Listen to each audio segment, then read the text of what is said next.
Vamos lá então o Vinícius Nicoletti, porque o Vinícius, você tentou ali argumentar, não é, aquela explanação toda do Abel, aí ele falou assim, você sabe a verdade. Ele falou que você sabe o que aconteceu, hein, Vinícius?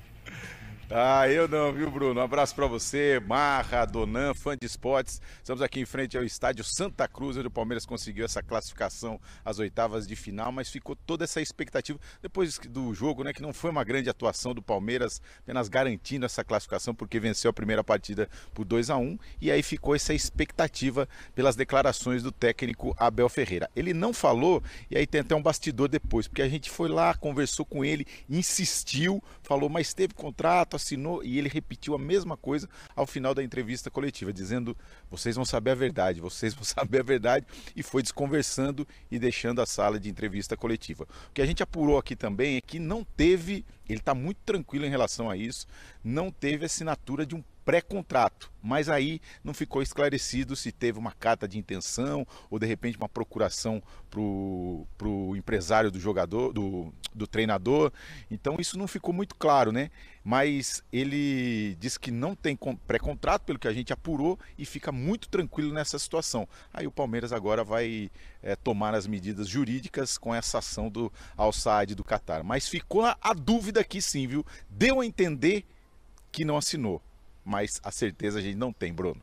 Porque ele foi nessa de, verdade, vocês vão saber, e a gente aguarda, né? Porque ontem, de fato, ele não foi claro ali na resposta. Aí são todos os títulos do Abel Ferreira pelo Palmeiras, bicampeão da Libertadores e também brasileiro, venceu Copa do Brasil, 3 vezes o Campeonato Paulista, venceu Recopa, venceu Supercopa, é o técnico com mais títulos pelo Palmeiras, empatado com Oswaldo Brandão. Ontem a comissão dele também igualou, né? A marca de 280 e alguns jogos ali, a mesma do Brandão.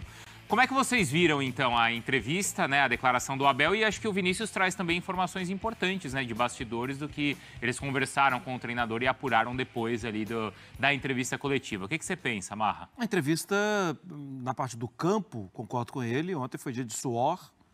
E olha, não foi nada bom, né? Nada bom. E o Palmeiras não vem dando espetáculo, né? O Palmeiras vem conseguindo resultados, como ontem conseguiu um resultado, mas abaixo do que o Palmeiras pode render. Mas certamente o mais importante ontem, além, óbvio, da classificação, era entender um pouco mais desse processo, do que está acontecendo, de se ia sair ou não sair. Eu acho, Bruno, o Vinícius que estava lá, e ele traz para mim a informação mais importante da coletiva, que é o que foi apurado pós-coletiva, que o Abel fala de não ter assinado esse pré-contrato, porque isso tem uma questão técnica na FIFA, de um julgamento. E quando ele fala, vocês vão conhecer a verdade, quem sou eu para julgar? Mas tem alguém julgando. Tem. E é a FIFA que vai julgar. Não quer dizer que a verdade da FIFA também seja uma coisa absoluta, tá? Daqui a algum tempo. Para mim, ele está também instruído a não falar muito. Sim, sim. Para não se complicar, para não entrar nada em processo. Vai que uma coisa que ele fala é mal compreendida, vai que uma coisa que ele fala até entendendo que é o mesmo idioma, mas vai que alguma coisa que ele quer dizer aqui no Brasil significa outra coisa e numa tradução para a FIFA pode significar outra coisa ainda. Então a melhor coisa que tem para ele nesse processo e para o Palmeiras é falar menos. Só que fora do ar ele falou para o Vinícius. Sim. Que não teve o pré-contrato. Então eu acho que isso pode dar um certo problema, tal, sim, mas eu acho que isso uma própria multa, né? Sim. Mas eu acho que isso não vai ser nenhum impeditivo. A minha dúvida está mais para essa queda de desempenho, que talvez a gente possa falar dos 3 considerados... que a gente vai falar de bicho-papão no futebol brasileiro, a gente tem falado muito de Flamengo e de Palmeiras, e pelo que o Atlético já desempenhou, é possível colocar o Atlético ali, você não está fazendo favor para o Atlético. É possível, pelo que já desempenhou. Os 3 desempenharam mal nessa rodada de Copa do Brasil. Porque a gente está vendo, foi um sufoco mesmo pro Palmeiras ontem. Donan, para você é página virada? Ficou esclarecido? O Abel se comportou como deveria ou não? Deveria ter esclarecido os fatos aí de maneira melhor. O torcedor do Palmeiras não está nem um pouco preocupado com isso. Isso. É importante destacar isso. Estou sendo sincero com você. Sim. Você acha que tem crise com o torcedor do Palmeiras? Zero. Eu acho até que melhorou a relação. Zero. No seguinte sentido, o Abel recebeu uma baita grana. E ficou. Balançou, como qualquer um balançaria, como o Luiz Castro balançou e foi, como o Jesus balançou e foi, o Abel balançou, mas no final das contas, quando esfriou a cabeça, não foi. Vamos lá. Ele continua como técnico do Palmeiras. Após todo esse caso, renovou o contrato, permaneceu. O projeto está dando indícios de que quer algo a mais, entregando reforços. Se existiu algum tipo de incômodo, depois dessa situação com o Al-Saad, com a direção, eu acho que isso também é uma página virada, já superado, tanto que tem um alinhamento entre a instituição, a direção e o técnico. Vamos resolver isso aqui. Então, assim, para o torcedor do Palmeiras, se a gente for analisar o que foi a fala dele na coletiva, só fortaleceu ainda mais o elo, só fortaleceu ainda mais o vínculo. Ele foi muito claro, ele está onde ele queria. Como é que é a palavra lá? Que ele falou, senhor do... É, o capitão do destino, não é? Capitão do Acho que é futuro, isso. né? Vinícius Do destino, Filho. enfim. Ele está no Palmeiras. Então, o torcedor do Palmeiras, ele não está incomodado com isso. Ele não saiu, ele não foi e voltou. Né? Tem esse imbróglio, essa situação. E sobre uma fala que não é muito aprofundada sobre o tema, óbvio que o ideal, no mundo ideal, seria ele esclarecer isso de uma maneira mais transparente. Mas aí a gente tem que pensar também de uma maneira prática. Existe uma questão jurídica em andamento. Que envolve muito dinheiro, que envolve até a imagem dele, né, a carreira dele, a imagem do Palmeiras. Então ele não pode falar, né, de uma maneira mais clara tudo o que aconteceu. Eu achei que foi uma declaração, principalmente para deixar claro que ele está no lugar que ele deseja, que é o Mas Palmeiras. isso eu sabia, né? Ele não precisava falar que está onde quer estar, porque isso a gente já sabe. Mas Acho que ele não quer falar mais. ele não quer falar mais, é isso. Ele não pode falar mais, talvez. Então, porque ele não poderia ter falado, hein, Vinícius? Eu não sei, mas ele se aproximaria ainda mais do torcedor se ele falasse, olha, eu recebi uma proposta de muito dinheiro, muito, e balancei. Porque, de fato, qualquer um balançaria com milhões e milhões. Sim. Claro, quantos estão lá? Mas isso também não é muito claro? Ele recebeu, de fato, uma proposta excepcional A financeiramente. coisa que mais me pega... Balançou e ficou. A coisa que mais me pega, assim, e que mostra pra mim que realmente as pessoas são... Eu não imaginava, e não imagino ainda, o Abel treinando fora do Brasil, em um lugar que não seja a Europa. Eu também não. Sim. Porque eu pensava assim, o Abel é um cara ambicioso de carreira e ele tá construindo uma baita de uma história, campeão de Libertadores, campeão brasileiro. Para daqui a um tempo, renovou o contrato, não renovou o contrato, ele ou voltar para Portugal e voltar grande, voltar maior que saiu, Sim. ou buscar um mercado, assim. Eu não estou falando que ele vai para o Chelsea, para o Liverpool, para o Tottenham, mas ele pode ir para o Wolverhampton, ele pode ir para o Crystal Palace, ele pode, entendeu, para um clube, para depois dar um outro salto, para o West Ham. Ele não vai para o Real Madrid, não vai para o Barcelona, mas ele pode ir para o Valência, para depois dar um outro salto.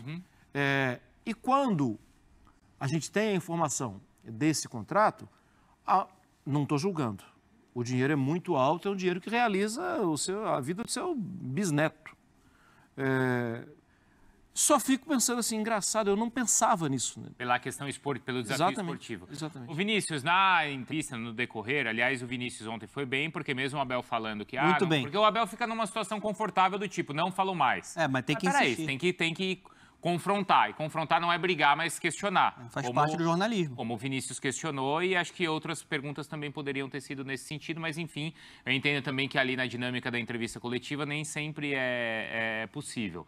Mas Vinícius, de qualquer forma, ele na entrevista também falou muito da família, aquela informação que você trouxe, que a gente trouxe aqui, né, dessa importância. E ele até falou assim, né, quando fala sobre o Estevão, ele falou assim, tomara que não venha mais ninguém aqui, porque a tentação é muito grande, né, Vinícius? É isso aí, Bruno. Então, só mais uma vez voltando nesse assunto, porque a gente, colhendo os depoimentos e ouvindo as pessoas ligadas ao Abel, empresário, assessoria de imprensa, é que ele não tinha assinado o pré-contrato e ele ia falar isso na entrevista, mas ele não falou claramente. Então, por isso que a gente insistiu, ele mostrou depois tranquilidade que não assinou nada, mas também não ficou claro se assinou uma intenção, né, uma carta de intenção, uma procuração para o empresário. Então ficou essa dúvida aí e vai ter o processo na FIFA.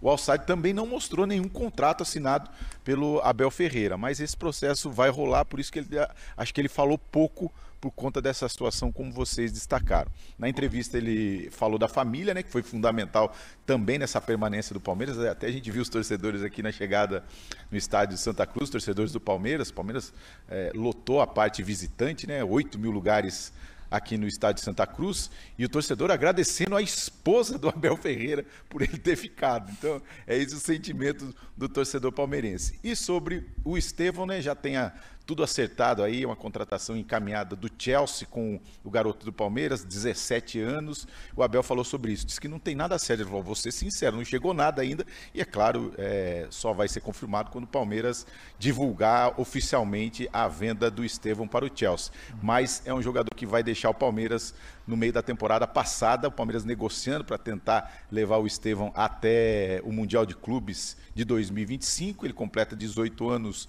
em abril do ano que vem, então tem mais um tempinho com o Estevão, mas agora vive já os últimos jogos do Endrick. Aliás, o último, porque será no próximo jogo contra o São Lourenço, quinta-feira que vem, pela Libertadores, última rodada da fase de grupos, jogo no Allianz Parque, depois ele se apresenta à Seleção Brasileira, está suspenso no Campeonato Brasileiro. A gente vai vendo os últimos momentos dessa dupla aqui no Palmeiras, infelizmente para o palmeirense e para o técnico Abel Ferreira, Endrick e Estevão. Valeu, Vinícius, obrigado. A gente já vai falar mais também aí sobre o jogo do Palmeiras ontem, tá? Então você volta também para a gente analisar a partida. Sobre a questão aí da assinatura, como o Vinícius estava falando, aí é fato, né? Porque aí literalmente é o que diz o ditado ali de preto no branco, né? Ou tem ou não tem. Eu acho que me parece que vai ser discutido se o que ele teria assinado tem uma validade contratual ou não é isso? Ou é apenas uma abertura de negociação, algo assim.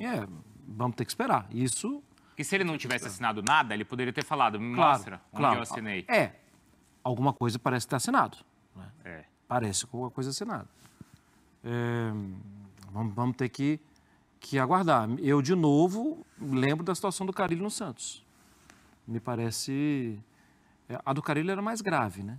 Que ele tinha um contrato... Ele tinha uma relação aí. Ele deixou esse contrato, né? Sim. Para ir para outro lugar. Não foi o caso do Abel. A única dúvida, assim, de fato, é se ele tem a certeza que ele não assinou um pré-contrato. Que é diferente, por exemplo, de uma intenção, né? Sim. Isso ele poderia ter falado ontem. Então, Poderia ter sido um pouco mais transparente. Não assinei um pré-contrato. Com o Me mostra a assinatura. Então, aí... Ele até falou em rasgar páginas, né? No meu livro tem páginas que eu preferi rasgar. Meio poético, né? Mas não foi muito claro, né? Não aprofundou, mas eu entendo porque tem uma questão jurídica em andamento, então ele não pode falar. Quanto menos falar, melhor. Muita coisa. A gente analisa mais também da sequência do Palmeiras, tá? Do jogo de ontem, dessa... Isso. O Vinícius Nicoletti, da ESPN, insistiu no tema. Óbvio. E ele basicamente replicou dizendo que sobre esse tema não fala mais. Porém, não explicou nada, não esclareceu nada. O Abel, nessa resposta segunda, ele fala: vocês sabem a verdade. Não, ninguém sabe a verdade, Abel. Há várias verdades que começam a circular em função de boatos, de especulações, de diz que diz lá de dentro do Palmeiras. Eu, por exemplo, vou relatar uma dessas verdades, entre aspas, eu estou dizendo, botando as aspas, porque a gente está tentando apurar junto às fontes possíveis. Mas a fonte primária dessa questão é o Abel, se ele quiser dizer a verdade. Se não quiser dizer a verdade, como ele não disse ontem, ele simplesmente não disse nada. Não é que ele mentiu ou disse a verdade, ele simplesmente não disse nada. A gente viu por aí. Mas uma informação que chegou a mim, e é uma informação, repito de novo, não confirmada, tá? É de que ele realmente assinou um pré-contrato, um contrato com o Al-Sadd, se arrependeu. A presidenta do Palmeiras, a Leila, que também acho que talvez deva vir a público, deveria, ficou muito irritada com a questão. Depois a questão foi solucionada e chegou-se a um acordo de que o Palmeiras pagaria metade dessa multa e o Abel pagaria a outra metade desse valor. Nós vamos saber se isso que eu estou dizendo aqui é verdade no momento em que esse caso for concluído na FIFA. Se o Al-Sadd ou a FIFA disserem, olha, o Palmeiras tem de pagar, ou o Abel tem de pagar, a multa se for paga, estaremos confirmando essa informação que eu recebi. Mas, agora fala você, Facincani, depois fala você, Quezada, também, o Suman também, Eu não quero falar sobre isso. Então tá bom, então vamos... Sabe, esse treinador do Palmeiras, quando eu escuto ele falar, eu não me sinto bem, entendeu? Não me sinto bem. Mas temos esse assunto... Me retirei até do estúdio, porque hoje é sexta-feira, entendeu? Imagina. Tô afim de ficar de mau humor, não. Então vocês falem aí, falem. Eu não tenho nada pra falar sobre isso. Então fale, Facincani e... Contigo, porque falar mal do Abel é aquela coisa, só palmeirense pode falar mal, sabe? Mas eu sempre defendi. Sempre defendi também. E pegam muito no pé dele, é desproporcional o que fazem com ele. Tanto que ele falou na coletiva do copinho d'água, vou mostrar daqui a pouco, ele tem razão. Eu sabia que ele ia pegar essa pilha, mas o Zuba chuta a garrafinha d'água, todo mundo dá risada. Ele esmaga o copinho d'água, fica todo mundo, que falta de educação. Ele tem razão, ele tá certo. Tem também aquele lance, né, que ele chutou o microfone e depois chutaram o microfone também. Todo mundo já chutou o microfone, pô. Os caras chutam o microfone direto. O peso dele é muito grande. Luxemburgo tirava o microfone da Globo. Lembra? Ele tirava o microfone e botava pra trás pra ninguém ouvir o que ele tava falando. Pô, coisa mais normal. Os caras tão nervosos, pô. Se a gente fica nervoso, você imagina eles, a vida deles. Né? Eu não vou ser demitido do meu cargo se o Palmeiras perder ou o São Paulo perder. Ele vai, pô. Então é lógico que ele fica mais nervoso. Mas é isso aí. Rodrigo... Um copo d'água. E eu até perguntei ao núcleo de saúde e ao núcleo de inteligência e estatística se o meu chute foi mais rápido do que o outro, se a garrafa foi mais rápida. Ele disse-me, professor, você está em segundo neste momento, porque o outro nós medimos e a velocidade do chute foi muito mais rápido que o seu. Então eu tenho que começar a treinar o meu pé direito para quando voltar a chutar a garrafa, voltar ao primeiro lugar. Já que ninguém fala nisso, eu tenho que falar porque eu vejo, não é? Mas como fizeste esta pergunta, às vezes olhamos para a mesma coisa, mas não falamos da mesma maneira. Estavas a falar dos portugueses, para mim é igual. Se é português, se é argentino, se é chinês, se é brasileiro, se é uruguaio, se é do Qatar, para mim são todos iguais, para mim dá-me igual.